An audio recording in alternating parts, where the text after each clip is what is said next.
and kind of finalizing how that would work in each state. I know there's been a pause, so that's good news. It's just been paused. It hasn't been totally taken off the table. So I wanted to share that with you. I learned that last week. I was asking CMS about that, so I wanted to share that with you as well, because that periodically comes up. So let's get talking about memos. This is what I feel like every day when I get these CMS memos. Do y'all feel like that? You're like, oh my gosh, one more memo, something else I got to read. I'm at the point in my career where I like to go out and talk to everybody. I don't like to have to read all this. I can't keep up with it anymore. But CMS memos, so we've had some recent CMS memos. I want to make sure everybody is aware of these memos. I know they get sent out to you, but it's like in the days of years ago, we were talking about drinking water from a fire hose, right? It's just so much information. We're just bombarded. So I want to make sure, I'm just going to hit the highlights of these memos. As everybody may remember, in March of this year, CMS kept pushing this off over time. But in March of this year, CMS finally sent out a memo that said, hey, April the 28th, we have some, not new tags, although there was some changes to some tags as it relates to admission, transfer, and discharge.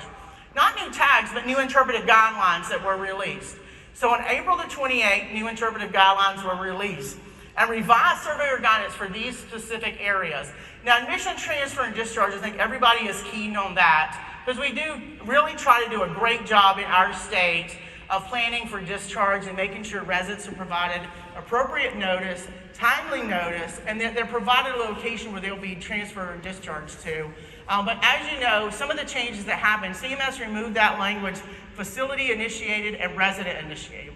So that language has been removed. So that's the biggest key thing. And CMS took away several, I think it was 3 tags, 3 or 4 tags, and now there's really 2. And I got a little comparison I'll show you here in a few minutes, but wanted to make sure everybody is alert to the changes with admission, transfer, and discharge, because we've had some interesting cases over the years, but I want to make sure everybody is aware of that. Some changes to chemical restraints, unnecessary psychotropic medication. This is always ebbing and flowing. A lot of changes to the interpretive guidelines with this. Obviously, can't use psychotropic medications as a convenience for staff, but there's some additional guidance in there for investigations for surveyors related to unnecessary psychotropic use.